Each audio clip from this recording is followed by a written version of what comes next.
Bismillahirrahmanirrahim. Assalamualaikum warahmatullahi wabarakatuh. Alhamdulillahirabbil alamin. Wa bihi nasta'in wa ala umuri dunya waddin. Wassalatu wassalamu ala asrofil anbiya'i wal mursalin wa ala alihi wa sahbihi ajma'in, amma ba'du. Yang pertama yang kami hormati dosen pengampu mata kuliah studi hukum Islam Dr. Andes Haji Abdul Basit Junaidi MPG, dan yang saya banggakan teman-teman kelas HPIB, dan yang saya berterima kasih juga yang telah menonton video saya ini. Sebelumnya perkenalkan, nama saya Muhammad Sarofuddin, mahasiswa UIN Sunan Ampel Surabaya, program studi Hukum Bidang Islam, Fakultas Syariah dan Hukum.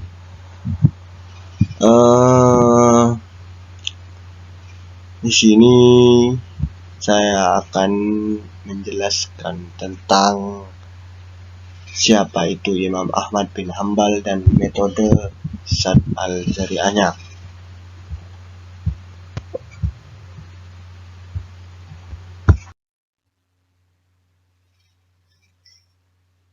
Siapa itu Imam Ahmad bin Hambal?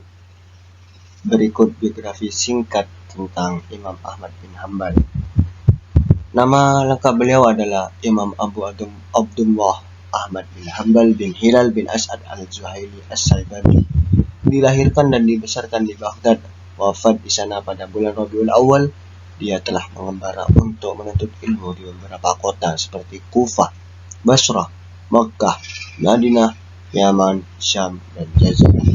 Imam Ahmad belajar fikih kepada Imam Asy-Syafi'i semasa dia berada di Baghdad. Akhirnya Imam Ahmad menjadi seorang mujtahid mustaqil.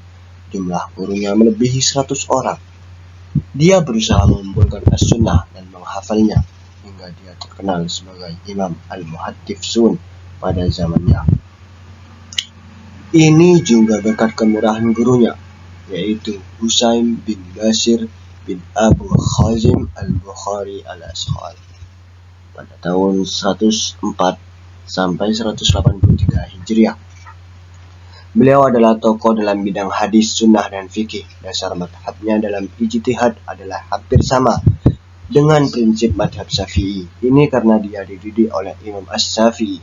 Beliau menerima Al-Quran, As-Sunnah, fatwa sahabat, ijma', qiyas, istisab, masalih mursalah, dan dzara'i. Imam Ahmad tidak mengarang kitab fikih, sehingga sahabatnya mengumpulkan pendapat madhabnya berdasarkan perkataan, perbuatan, jawaban-jawaban Imam Ahmad, dan sebagainya. Beliau telah menghasilkan Al-Musnad dalam hadis yang mengandung lebih daripada 40.000 hadis. Beliau mempunyai kekuatan hafalan yang amat kuat. Pengertian Sadd al-Dzari'ah.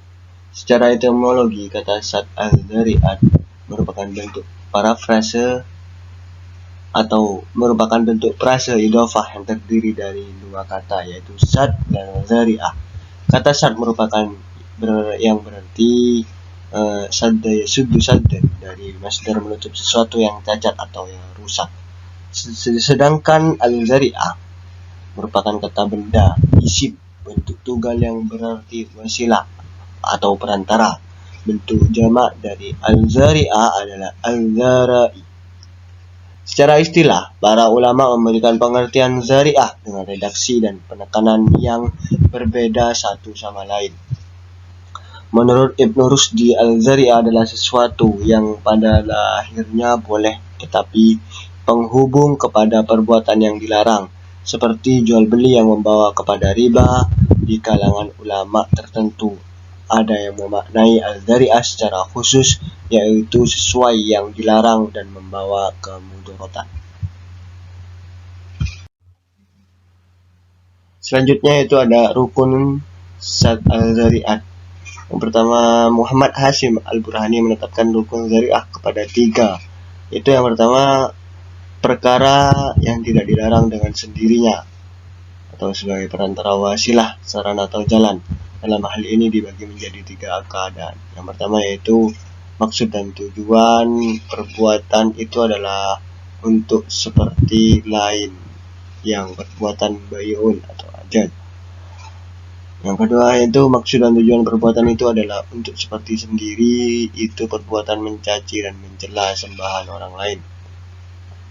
Yang ketiga yaitu perbuatan itu menjadi asas menjadikannya sebagai wasilah atau perantara kaki menghentakkan larangan, seperti bagi seorang wanita yang ditakutkan akan menampakkan perhiasannya yang tersembunyi. Yang kedua yaitu kuatnya tuduhan kepadanya, al-ifdo. Inilah yang menjadi penghubung antara wasilah kepada perbuatan yang dilarang atau al-mutawasil ilaih, yaitu adanya tuduhan dan dugaan yang kuat bahwa perbuatan tersebut akan membawa kepada mafsadah. Yang terakhir yaitu kepada perbuatan yang dilarang, al-mutawasil ilaih. Ulama mengatakan rukun ketiga ini sebagai al-mamnu atau perbuatan yang dilarang. Maka jika perbuatan tersebut tidak dilarang atau mubah, maka wasilah atau dzari'ah tersebut hukumnya tidak dilarang. Selanjutnya itu saya menjelaskan tentang kedudukan sad al-dzari'ah. Sad al-dzari'ah adalah satu di antara dasar istinbat hukum yang dipakai Imam Malik dan Imam Ahmad.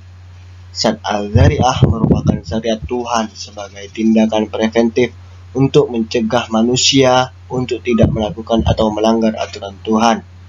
Mayoritas fuqaha sepakat menggunakan sad al-dzari'ah sebagai dasar dalam penetapan hukum Islam. Dasar hukum sad al-dzari'ah adalah dari Al-Quran, sunnah Nabi atau sunnah, ijma, dan kaidah fikih. Yang pertama yaitu kedudukan hukum dari Al-Quran. Ada pada surat Al-An'am ayat 108 yang berbunyi Bismillahirrahmanirrahim.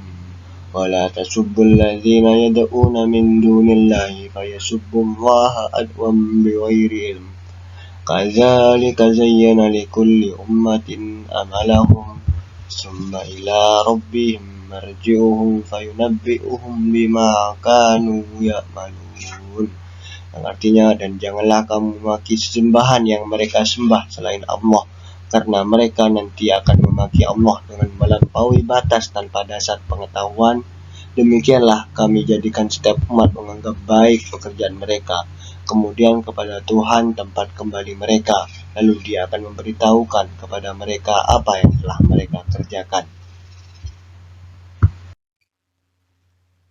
Kemudian kedudukan hukum dari sunnah atau sunnah Nabi, dalam suatu yang diterima dari Ibnu Abbas, Rasulullah SAW bersabda, an Ibnu Abbas radhiyallahu anhu maqala sami'tu Rasulullah hilalan shalla hilalan ala alihi wasallam yaqul la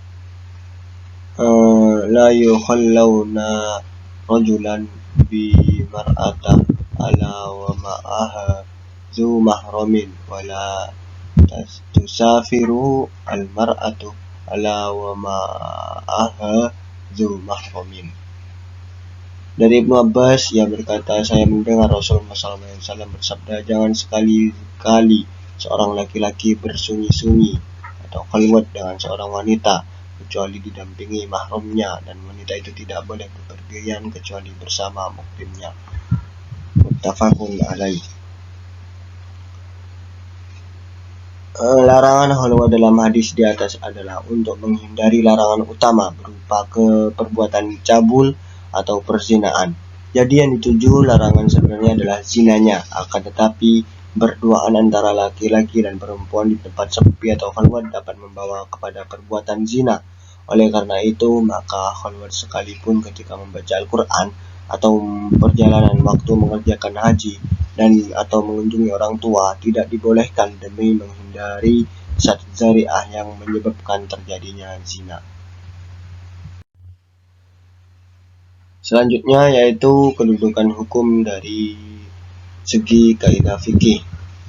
Di antara kaidah fikih yang bisa dijadikan dasar penggunaan sad al-dzari'ah adalah yaitu dari perkataan darul mafasid muqaddimu ala jalbil masalih, yang artinya mencegah mafsadah atau kerusakan lebih diutamakan berbanding mencapai maslahat atau kebaikan. Kaidah ini merupakan kaidah yang umum bagi masalah-masalah yang mempunyai kaidah turunan lain di bawahnya. Sad al-dzari'ah juga bisa bersandar pada kaidah ini karena tugas besar dzari'ah adalah menutup dan mencegah segala kemungkinan yang dapat membawa kepada mafsadat. Selanjutnya yaitu pembagian sad al-dzari'ah. Dzari'ah dikelompokkan dengan melihat kepada beberapa sisi, yaitu yang pertama dengan melihat kepada akibat atau dampak yang ditimbulkannya. Ibnu Qayyim membagi dzari'ah kepada 4 macam, yaitu yang pertama yaitu suatu perbuatan yang memang pada dasarnya pasti membawa dan menimbulkan kerusakan atau mafsadah. Yang kedua yaitu suatu perbuatan yang pada dasarnya diperbolehkan atau mustahab, namun secara sengaja dijadikan sebagai perantara untuk terjadi sesuatu perbuatan buruk yang merusak atau mafsadah. Yang ketiga yaitu suatu perbuatan yang pada dasarnya diperbolehkan namun tidak disengaja untuk menimbulkan suatu keburukan atau mafsadah. Dan pada umumnya keburukan itu tetap terjadi meskipun tidak disengaja, yang mana keburukan tersebut lebih besar akibatnya daripada kebaikan atau masalah yang diraih. Yang terakhir yaitu yang keempat, suatu perbuatan yang pada dasarnya diperbolehkan namun terkadang bisa menimbulkan keburukan. Kebaikan yang ditimbulkan lebih besar akibatnya daripada keburukannya.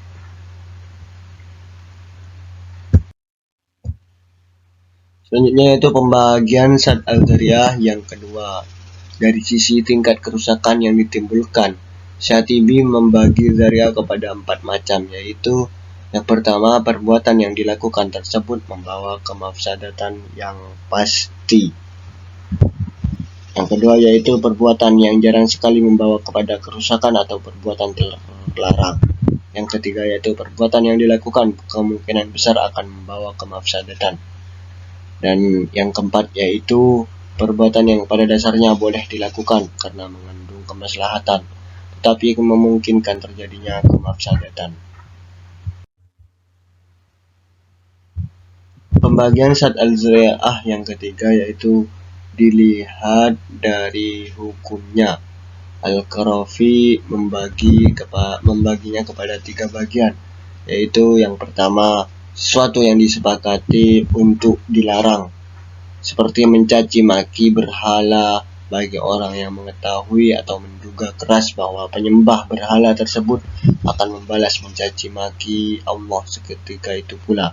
Contoh lain adalah larangan menggali sumur di tengah jalan bagi orang yang mengetahui bahwa jalan tersebut biasa dilewati dan akan mencelakakan orang. Bagian yang kedua yaitu sesuatu yang telah disepakati untuk tidak dilarang meskipun bisa menjadi jalan atau sarana terjadinya suatu perbuatan yang diharamkan. Contohnya menanam anggur, meskipun ada kemungkinan untuk dijadikan homer atau hidup bertetangga meskipun ada kemungkinan terjadinya perbuatan zina dengan tetangga. Yang terakhir yaitu sesuatu yang masih diperselisihkan untuk dilarang atau diperbolehkan, seperti memandang perempuan karena bisa menjadi jalan terjadinya zina, dan jual beli berjangka karena khawatir ada unsur riba. Sekian dari saya, kurang lebihnya mohon maaf. Kalau ada salah itu murni dari saya, kalau ada yang benar itu murni dari Allah Subhanahu wa ta'ala. Assalamualaikum warahmatullahi wabarakatuh.